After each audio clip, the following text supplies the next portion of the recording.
Hey everyone, welcome to Rev Trev NFL. Today we're talking about don't overpay Jordan Love, and it's a controversial topic, and that's why I needed to bring in one of the experts, one of the dreams, one of the men who know what he's talking about. It is Miles. Come on, Miles. Welcome to the channel. Thanks for being here. Oh man, my face is like red right now. Good Lord, man. That was like the most unnecessary intro. Thanks for having me, Rev. I love jumping in here with you, man. How you doing tonight? I'm doing awesome. I'm doing really, really great. Thanks for asking. Just want to talk about this topic. It's the hottest topic of the day in Green Bay Packers. It's kind of nice to have something to talk about. I am so annoyed with training camp and like slow motion videos of guys getting beat, and you realize the guy just beat the coach, you know? And it's like, can we please talk about something? At least we have something to talk about. But more importantly, it's not just a contract. It's actually about the value of Jordan Love. And I know that a lot of people are going to come in here and they're going to say, what do you mean don't overpay Jordan Love? And at the end of the day, when we say that, it's other people that are saying that to us. He will be overpaid. He will be overpaid for sure. In the small body of work, it's all about timing, right? It's whoever is the next good quarterback will become the highest paid or the next highest paid. In all honesty, he probably doesn't deserve this contract as a first-year starter. His contract's coming to an end at a perfect time.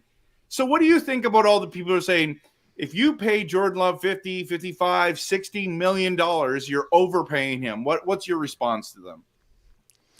I think you're right, man. It's an environmental situation, right? It's not that you have done some type of appraisal on Jordan Love's statistics and how they, are valued for the football team. You know what I mean? Like, it's that the market sets the price, all right? And right now the market is what it is, and you look around and how does Jordan Love compare to the market? You pay that man his money.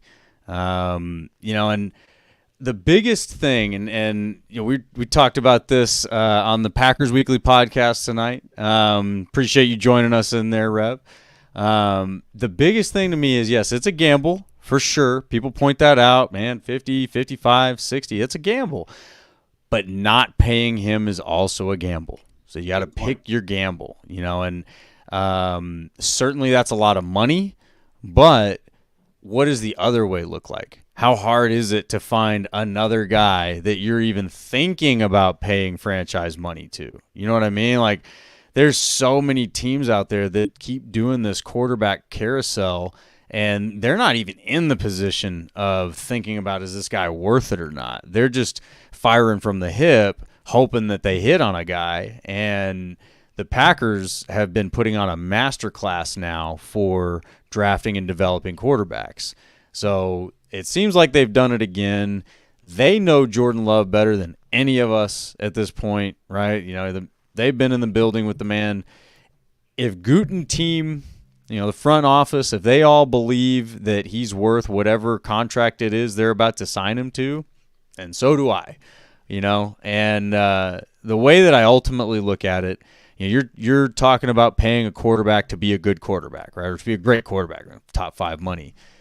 You're also trusting and need to trust the front office to be one of the best front offices in the league.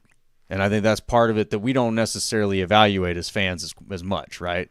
Unless, of course, you're, maybe a popular sports talk show host firing shots inappropriately, calling terrible GMs good ones. But anyway, we won't go there. No, I think you got to trust the front office to be a great front office. They've shown over the last few years that they can do the salary cap gymnastics. With the whole run it back, kick the can down the road, all that kind of stuff they were doing. Where they are now in this negotiation, you have to trust them to be just as good as they've been with everything else. Totally. And so I guess there's a couple things I want to jump into here because I think it's an important topic. And it's this one, and it's the critics. I know, and I get it. I mean, I think there's some Packer fans as well that are nervous about like this amount of money with the small thing. But I want to address this one, and it's why are you paying Jordan Love all that money when he's only been good for half the year? Now, I've heard all kinds of people. They misinform stats to kind of help their negative narrative. And so what I do is I actually start researching this, and it actually doesn't take a lot of brain cells to do this. Okay? So I want to show you and everyone this stat line. Okay, so let's talk about Jordan Love has only had half a good season. Okay, right. First of all, before we dive into that, no quarterback plays 17 perfect games. Nobody. Right. Nobody. Okay. They struggle. It's just reality. Okay. Let me just show you. I want to debunk this garbage. Okay. So let's just start off. Love it. Here with the Chicago Bears game. Okay. His first game as a starter, he has 245 passing yards, 3 touchdowns, no interceptions. Goes into by the way, and destroys the Bears. Just saying. Okay. Next game is Atlanta, only 151 passing yards, and everyone was criticizing. Again, 3 touchdowns, no interceptions. So he's 6-0, as you know, right, Miles? This is beautiful, right? Absolutely. And I love that you're coming with the receipts, Rev. Right. Oh, yeah, dude. I have so much stuff that it's crazy. But but then struggles against the Saints, right? And for some reason, the Packers do struggle against the Saints. But we still find a way to come back and win. Okay. So he doesn't have a great day, but gets the W. We get smoked by Detroit. It wasn't even close. Throws 2 picks. The next game against Vegas was super disappointing. 3 picks. So now it's going, where are we going with this? Plays Denver, has a decent touchdown interception day, bad yards again. And then everyone's like, he's done. He's not good. The whole thing. We lose to Denver. Oh my gosh, that hurt. And then we lose to the Minnesota Vikings, right? Not another great day. And then all of a sudden we come back and we beat the LA Rams. Nobody predicted us to do that. He had 1 touchdown, no interceptions, 228 yards. Okay. Pittsburgh, okay? 289. 2-2. We lose. We should have won that game, but we lost. We just didn't play well as a whole team. And then all of a sudden, things start turning around, and this is where they say half the season. Okay? Mm-hmm. So I know that we don't need to go into all these details, but against the Chargers, 2 touchdowns, no interceptions.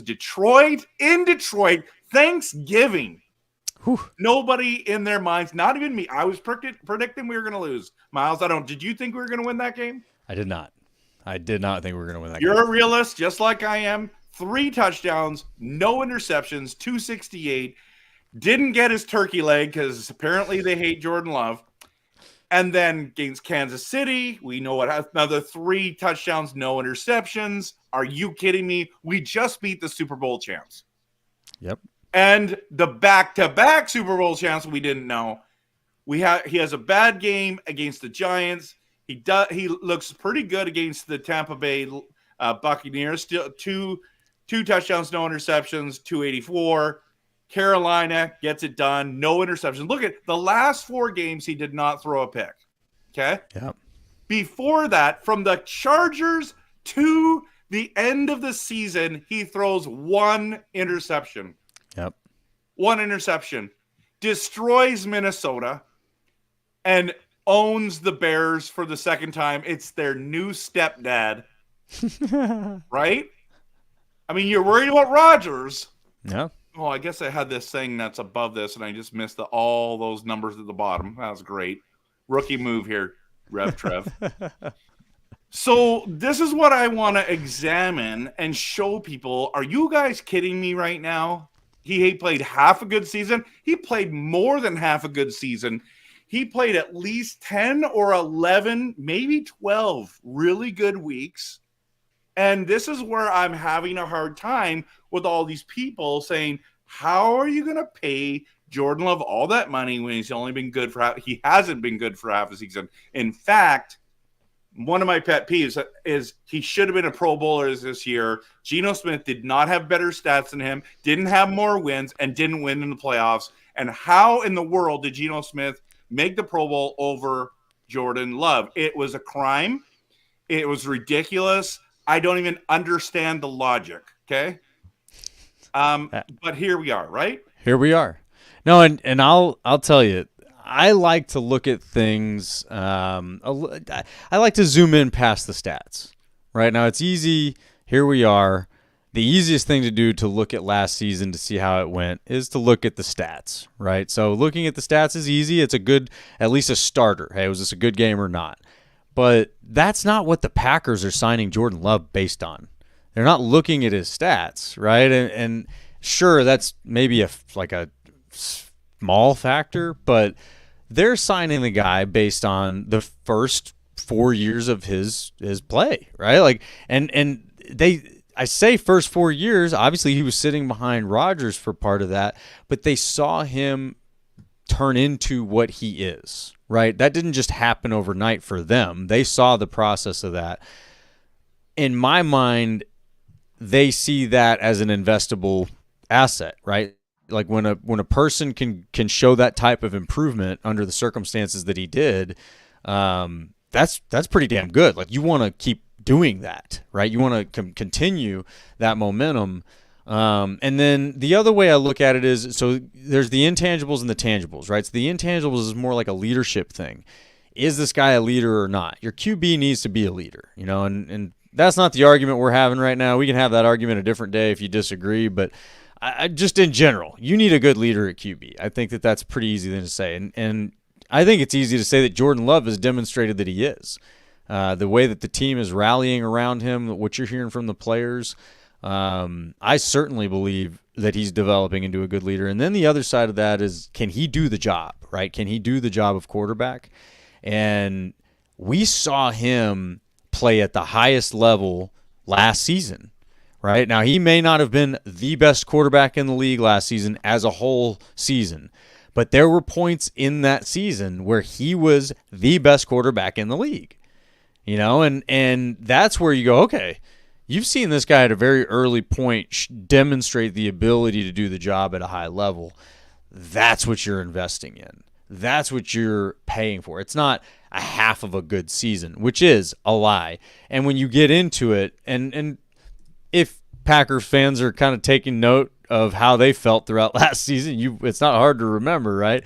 The first half of the season was frustrating, but it wasn't frustrating because Jordan Love just stunk at football. It was frustrating because most of the people were making mistakes, right? We saw receivers running wrong routes. We saw, tight ends couldn't keep their feet under them, right? There's probably blocks being missed. I know that there was a point that I was pretty frustrated with Stinovich because he's an offensive line coach and the line wasn't playing well. If anything, the line should be playing well for their guy.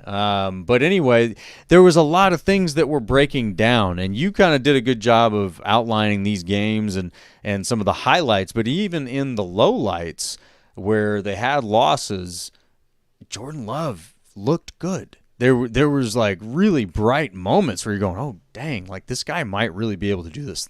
Like he might. And the one thing that I remember from last season that seemed to be part of the change from bad to good was when LaFleur came out with the whole "we got to shake things up" line in his press conference.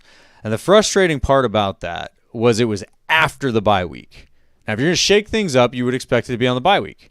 And they came out after the bye week and still didn't look good, and he says we're going to shake things up. We'll never know what that actually meant. But after that is when everything clicked. That's when the offense took off, right? That's when you beat the Lions, you beat the Chiefs, you start like, oh shoot, these aren't even fluke wins. These are real legitimate wins you're getting.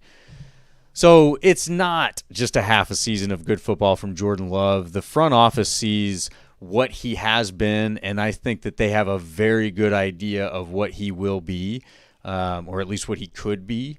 And that is what they're paying for. And that's where I say, trust your front office to be one of the best front offices in the league, because they are.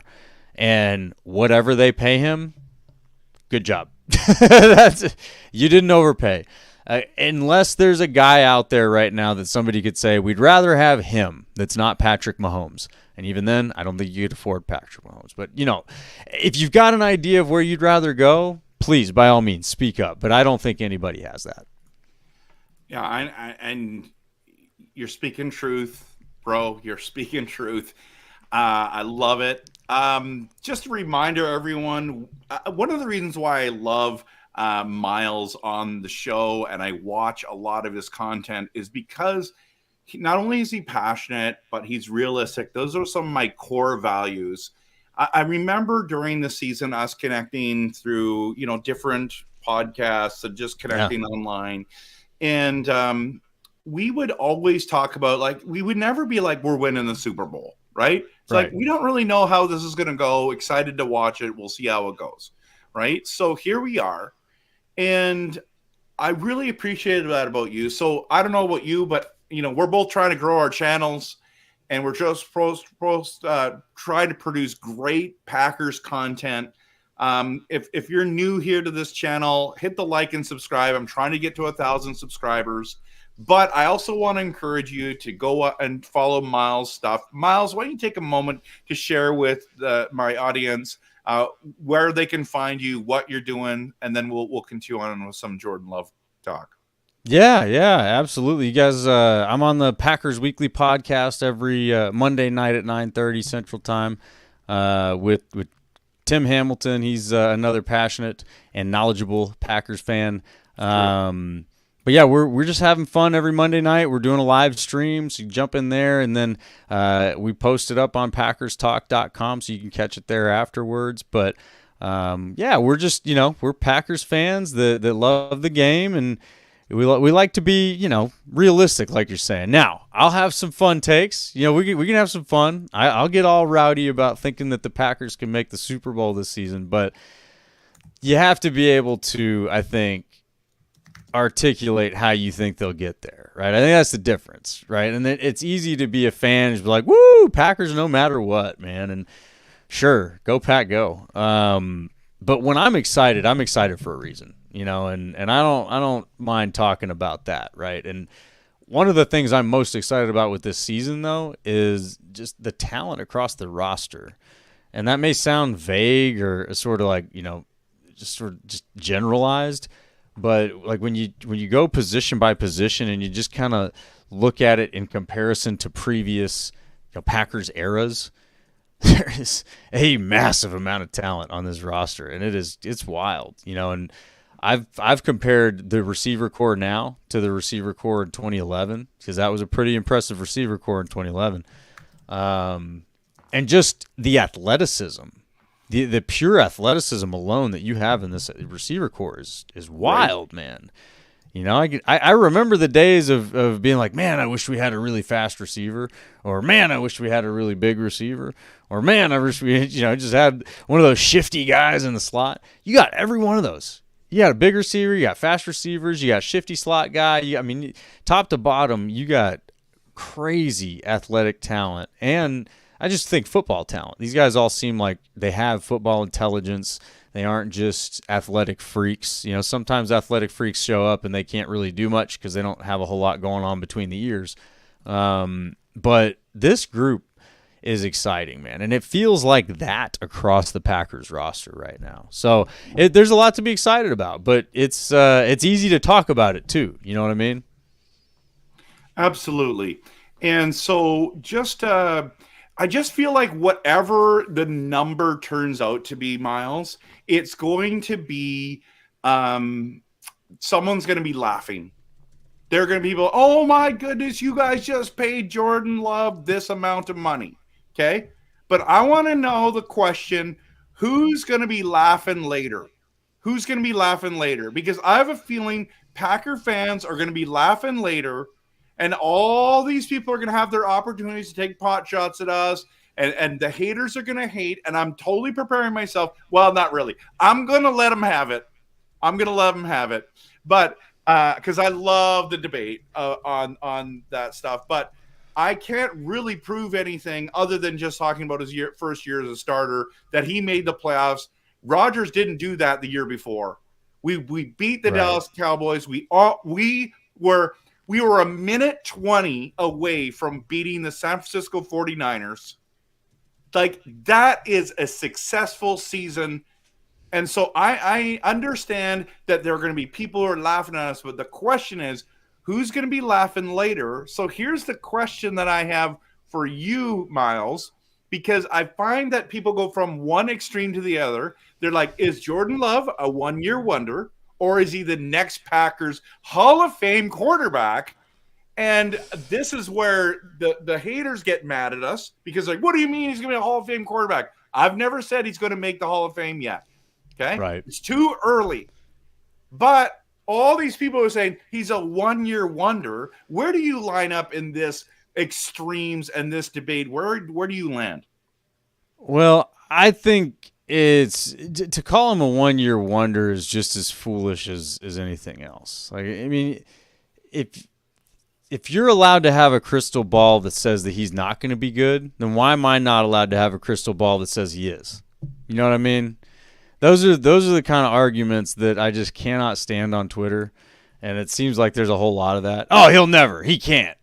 And I'll tell you what, I've got a lot of Christian Watson receipts about he'll never and he can't. We're going to have some fun with those too.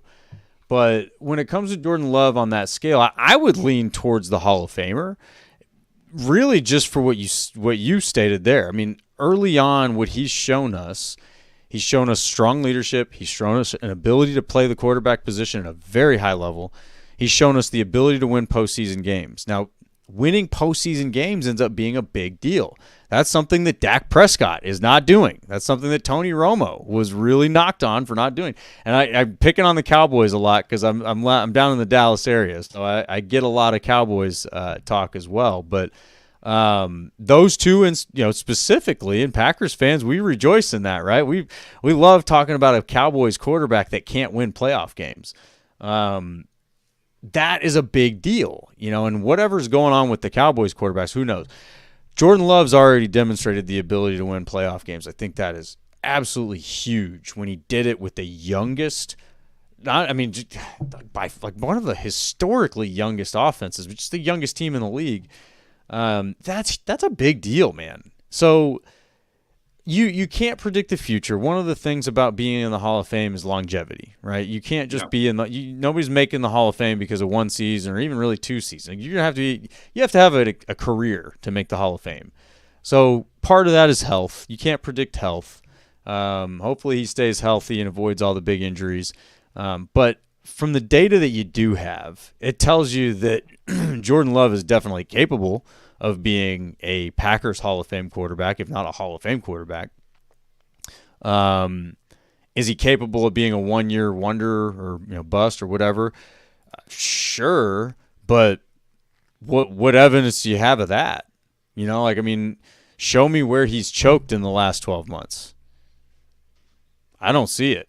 Yeah. You know, there were mistakes made in games on a play, but overall, there wasn't a game you can go, oh, man, Jordan Love really screwed that one up. That's not good. Right. You know what I mean? Like, we didn't have that. And so to me, and again, like, it would be different if you didn't have so much positive feedback coming from the other players.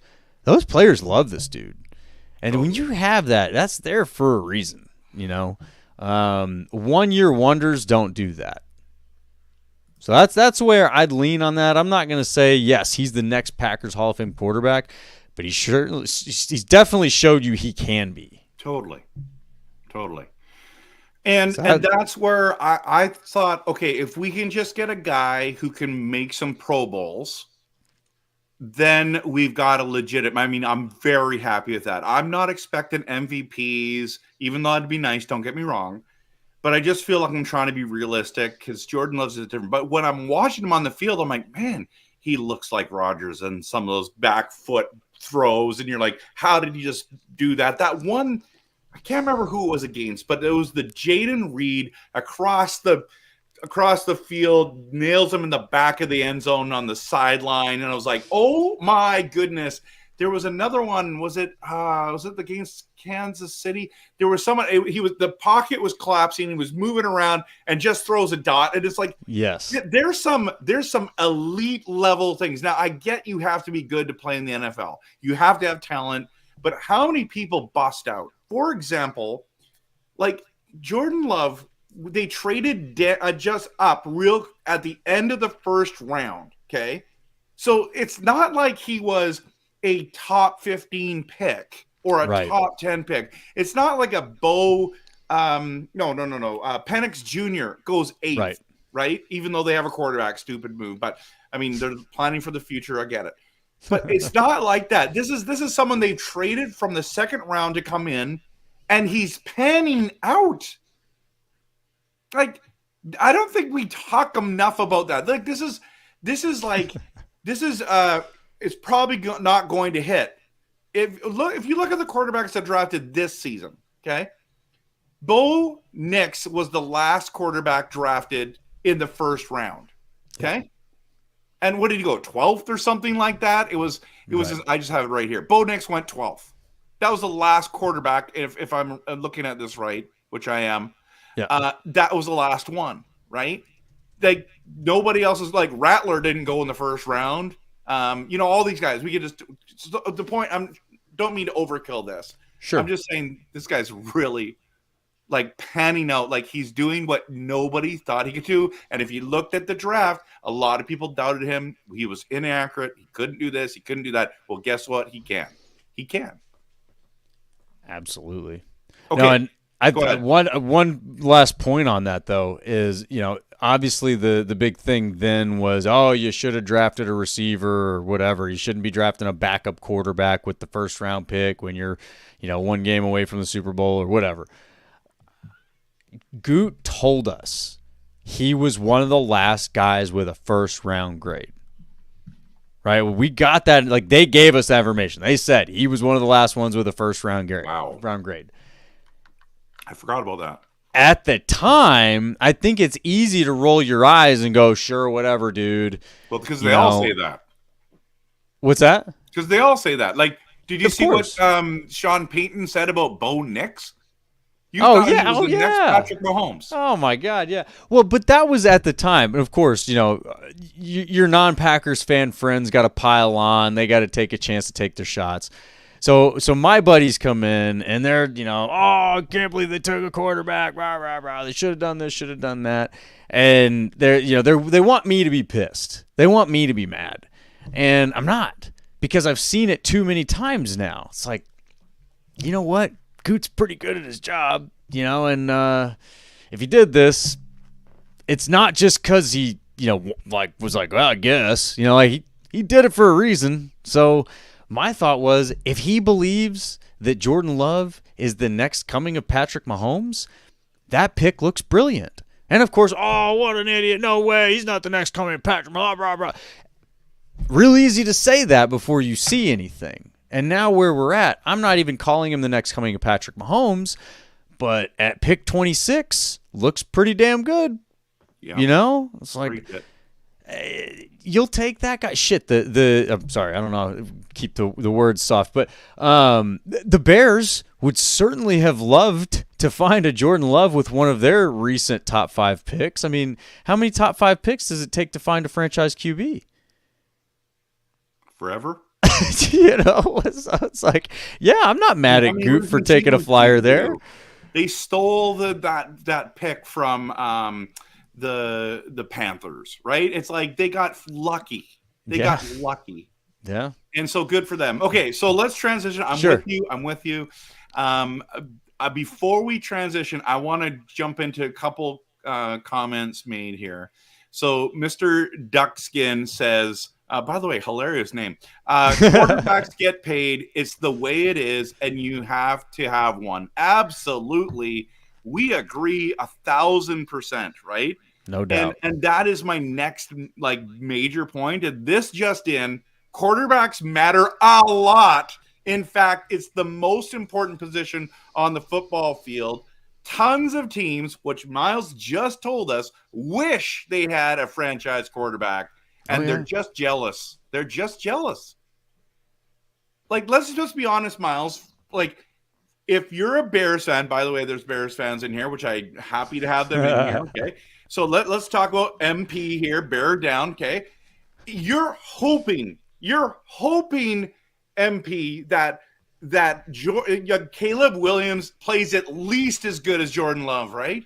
Of course. Because if he doesn't, then he's not even better than any of the quarterbacks in their history, and that's been one of their weakest points. The reason why they won the Super Bowl was not because of their quarterback play. They had one of the greatest running backs in the history of the league and one of the greatest defense in the history of the league, and they won. And congratulations, in 1985, many people who aren't watching the show weren't even born yet.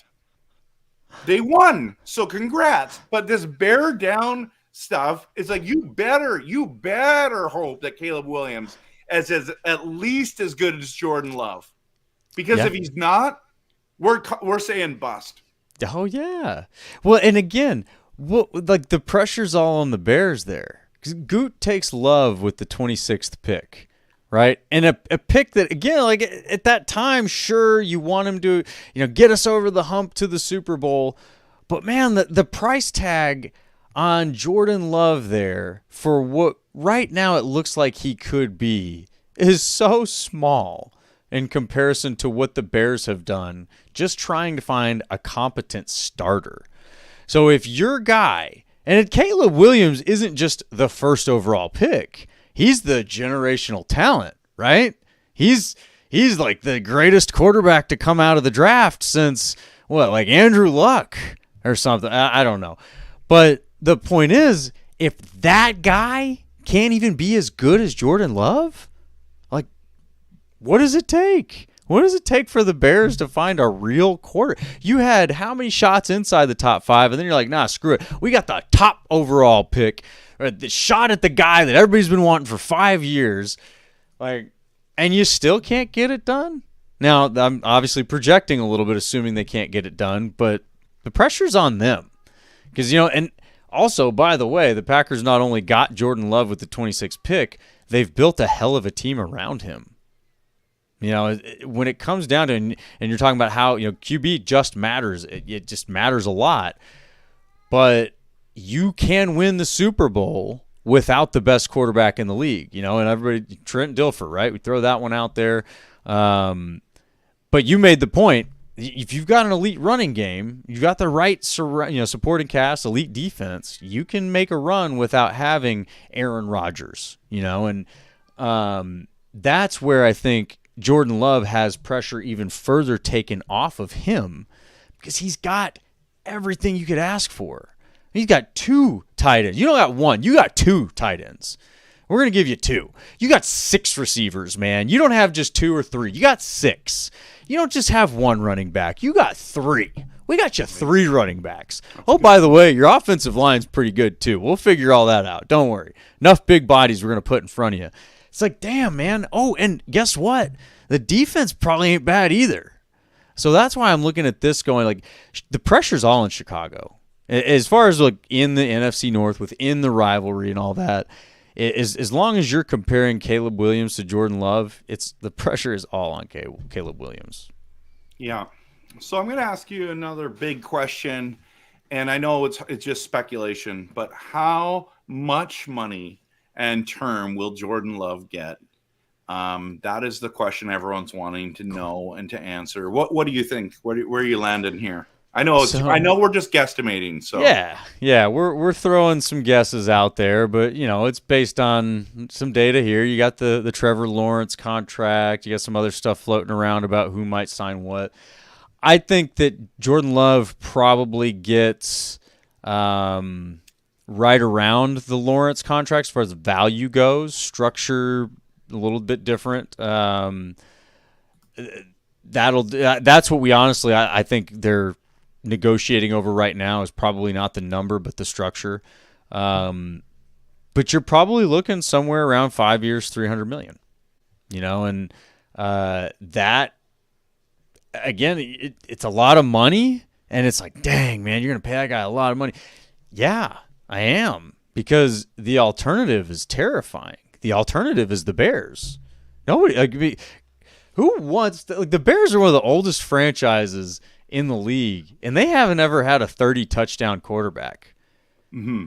Or let's like I know we love to bash the Bears, but let's also look at that the other year. So Trevor Lawrence goes number 1. Okay, who goes number 2? Zach Wilson. Who goes number 3? Trey Lance. Who goes number 4? I think it was Justin Fields. Yep. Okay, so just because you have a high draft pick does not mean that those guys are going to pan out. In fact, 4 out of the 5 or 3 out of the 4, whatever I just said, were busts, complete busts. And so, yes, this year it's like, oh, Drake May, Jaden Daniels, Caleb Williams. You're talking about Bo Nix, Penix Jr. It's like, which one of those guys are going to be the real deal? And Not I would all of say them. that Caleb might be, or JJ McCarthy, but I don't know. I do not know. And everyone thinks that they got the guy, and every coach is saying that. At the end of the day, we know what our guy can do, and we can build on that. I mean, obviously, barring injury, right? Barring injury. Anyways, so I'm gonna go. So the highest paid guy is $55 million a year, right? Yes, I believe. So you're saying 300 times 5. So that's more than 55 a year. You're saying. Yes. I'm hoping that he gets 55 million a year. I would prefer 4 years, but he'll probably want 5. So let's do 55 times 5. They just tie him with everyone else. But my guess is it's going to be 60 times 5, which is the 300 million. That's exactly what I was going to pick. So, brother, you and I are the same. There we go. Now, obviously, we would love it cheaper because it does affect the salary cap, but the salary cap's gone up. When the salary cap goes up, it just means quarterback salaries go up. That's what it means. Exactly. Right. So, and getting like on your podcast, I just watched tonight, the Kenny Clark one was very important that they did. So they knew how much money they had. And that's exciting. Okay. So that just brings me to this. And I just love the title of your podcast tonight because, so I just stole it. Okay. Just for a moment here. Yeah. But no one is worried that he's holding in. Come on, holding in. What a great title. He's at training camp and not a person is worried that he's not practicing. I think that says something. Yeah. No, it absolutely says something. That goes back to the leadership thing I was mentioning earlier, and it's a big deal. I think maybe sometimes when people talk about leadership with NFL players, it's so subjective, it's hard to probably appreciate how important it is. but you can see it, right? You see it with how the players are responding to him. And like Sean Clifford, I believe, was the one who was getting interviewed earlier. And it wasn't even what he said about Jordan Love. It was the way in which he said it. Like, it was almost like he was standing up to these reporters like, yo, who do you think you are questioning this guy? Let me get you straightened out. All right, he's here. He's with us. He's in the meetings. Like, it's like, don't you dare question this guy. Not at all. Don't even go that direction. And that to me it's a subtle difference, but man, is that a big difference. And it's just as easy for these guys to take a question and give a non-answer. It's like, they'll get it done. None of my business. Whatever. They'll take care of it. Stuff like that. They can say stuff like that. They don't have to give good answers or meaningful answers. So when you see a Sean Clifford speak up the way he did today, and I think even Christian Watson probably said something similar. I didn't see all of his interview, but they're all like, this is a non-issue. Jordan Love's here. He's our guy. We're good. And as long as they believe that and feel that way or showing that, I'm not worried at all. We're not calling this a holdout. I know that holdout is a fun term for the national media to use because it gets people's attention. Jordan Love is holding in. He is in camp. He is in the facility. And when this deal gets done, the second it gets done, he'll be in pads and in practice, ready to go. So this is a hold in at camp, and I'm happy to share that title. So I'm glad you liked it.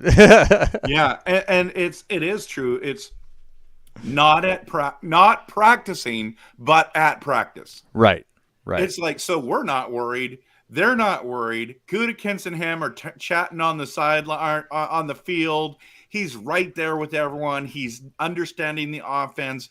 I think that says a lot about not only his character, but it shows about his dedication to the team. He does not want to miss. He wants to be here. And I know that they're just coming down to the ins and outs. I don't even think it's about the numbers anymore. It's all the other little things, like how much is guaranteed and how many years and all that kind of stuff. And I think it's, or how many times he gets craft dinner, or I don't know, whatever.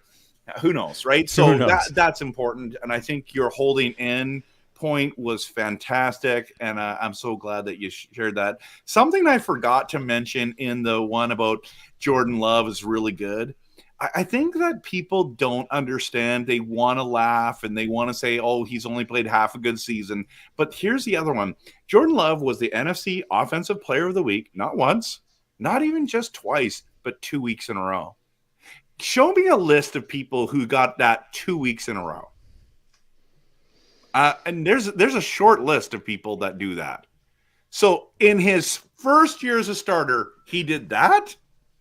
Are you kidding me? That's pretty good. Let's just, well done, bro. Absolutely. Well done. You know what I mean? Like, wow. Okay. The last thing I want to chat with you about, I don't know if you saw, I reposted this, but ESPN's Mike Greenberg gave a very minute 51 speech, okay? Yep. That was, I think it's one of the best quick takes I've seen on Jordan Love. Now, it's not the Green Bay Packers beat writer. It's the ESPN's guy who is making a take, and I get it that you have to go, you got to make a take on him. He could have said, you know what? Jordan Love is going to get overpaid. He's going to be the biggest bust in the league. He did not say that. Right. This is his quote. Green Bay is going to make Jordan Love one of the highest paid quarterbacks because he's going to be worth it. Did you see that? So I didn't watch the whole thing, but I caught the tweet of it. So I didn't get to see his actual explanation for why he believes Love will be worth it, but I agree with him. Well, and that's the thing. Like, I don't mind if someone gets paid as long as they produce. Yeah. But at the end of the day, you got to produce. But I want to show you. I can't show the video because it's copyrighted. Of course. On right now. But I just want to show you a couple snippets of it, and in the way of screenshots. Okay. So I'm just going to bring this up here. Put us to the side. Okay. So you look in here. It's Mike Greenberg. The Packers are about to get this absolutely right. Okay. On Get Up ESPN. They call it tough love. Okay, watch this.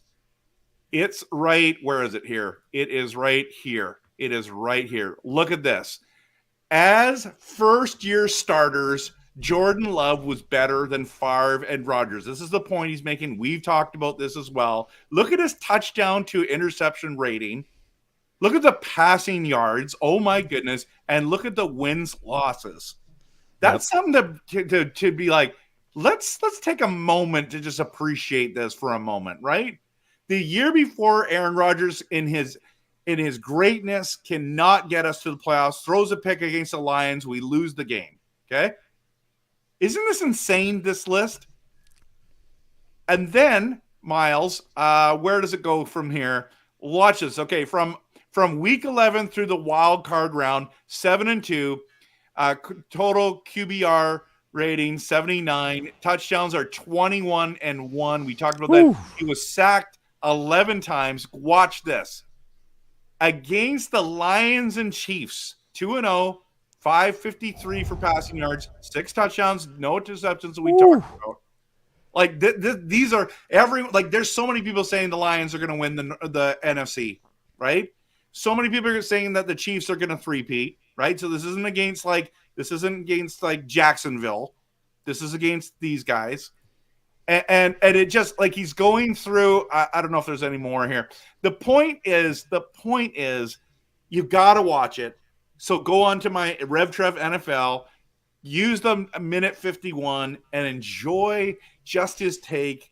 And what I like about it, and I guess I want to throw this out to you as we come to the end of this show together, is it's not just the beat writers anymore. It's the league's waking up to the fact that Green Bay is legit. And absolutely. And what do you think about that? Like, do you think he's got a bias towards us or what? Well, I mean, obviously we're all biased, so we'll just come to the door with that. But, I think they are waking up to it because it's hard to look at the roster and be like, nah, these guys aren't there yet. Like when you look at the roster and if you've paid attention, you understand who some of the veteran players are on this roster. This roster is really, really good. And then you have Matt LaFleur, who is really showing to be a great leader. And you've got now who we're going to see how Halfley does, but you believe you've got an upgraded defensive coordinator. Right. And the offense is only going to get better, right? You haven't brought in a new body on the offense. Well, you brought in a new offensive lineman. That's a couple new offensive linemen. It's really about it, right? Like for the most part, the offense is not going back to square one, right? They're going to continue building on where they left off. So everywhere across the board, this team is getting better. And when you're banging on the door of the NFC Championship with the youngest roster in the league, come on now, and Jordan Love is your first-year starting quarterback, it's like, holy crap, man. Like, how do you look at that and go, nah, they won't be as good next year? Or, nah, they're not that scary yet. I just don't see that. They got more experience in big games. Oh, they're not going to be very good. They're not going to use that experience. Yeah, it is. Dumb logic. Like every assumption you can try to throw at the Packers right now is just lame, in my opinion. As far as like negative assumptions go. Not everybody makes perfectly linear progress. So it's perfectly reasonable to think that some of the receivers might take a step back. Maybe Jaden Reed isn't as good this year, or Dobbs takes a step back this year, or, whatever it is. There's potential for those things.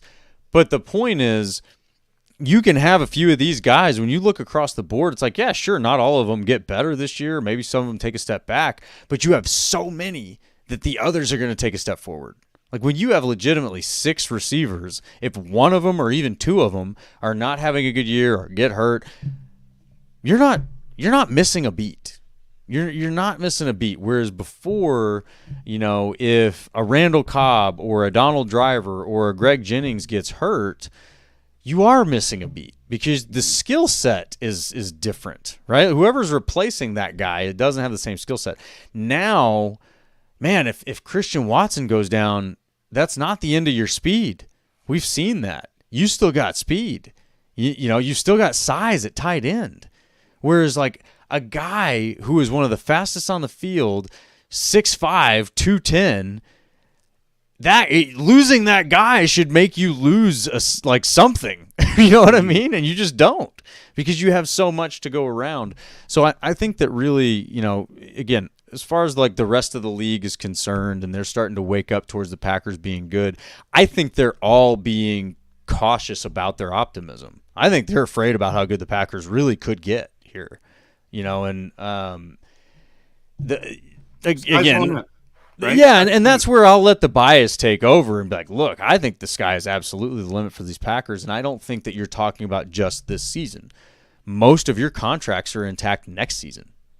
So, and I can't even think about who's not intact for next season. Mm-hmm. Well, and I think that's a very good point. And this is the tag phrase that I've been using all offseason. The future is bright in Green Bay.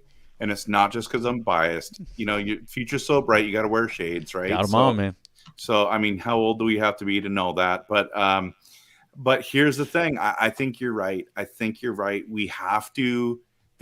I don't want to be a homer, and I don't want to be too biased. I know that the fandom is there, but it's like I'm looking at the facts, and this is where the other teams who criticize can't handle the facts.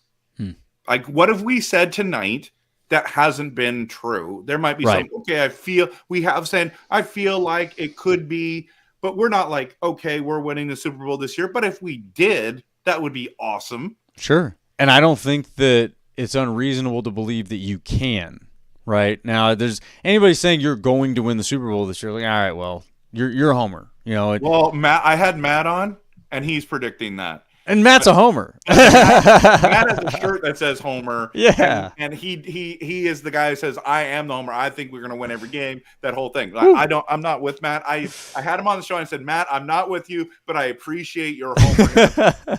But for the rest of us, love Matt. Absolutely, man. No, he is a fun character. I really do enjoy him. But yeah, I think what really, and this is something this is where you get into the less certain things. Like, let's have a little bit of fun speculation for a second.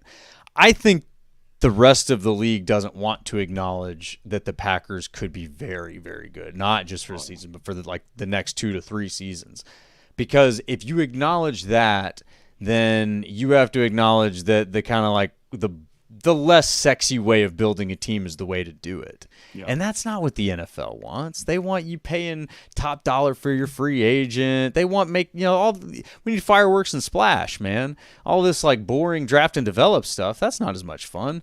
And so that's where I don't think anybody wants to admit that. I certainly don't think Bears fans want to admit that, after the hell that they've been through. And, and look at the Cowboys. I love picking on the Cowboys, but man, you've had Jerry running the show for over 30 years and it's just not working, But they love Jerry, man. They're paying $200 to park at the stadium, much less go into the damn thing. Wow. They're paying like $20 for their beer.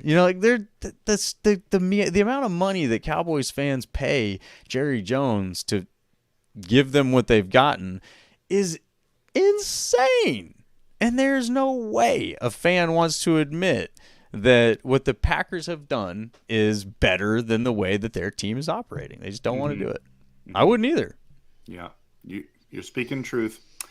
All right, well, thanks so much for coming out tonight. Yes, sir. And everyone, take a moment to follow Miles on there, and of course the Packers Weekly podcast. You guys do an incredible job. I love what you guys do, and it's consistent, and it's realistic, and it's knowledgeable. You guys come and bring it. It's not just fluff.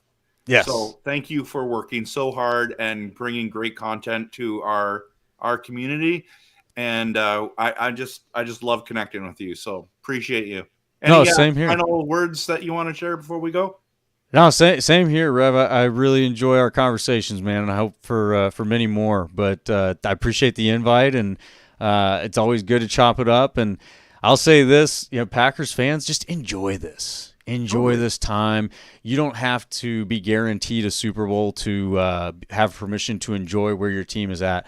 Your team is in a place right now that a lot of other teams, their fans wish their team was. So just enjoy this. It's exciting. We've got a lot of fun things ahead. So go Pack, go. That's all I got to say. Go Pack, go. All right, everyone. Hit the like, subscribe, follow, and we'll talk to you later.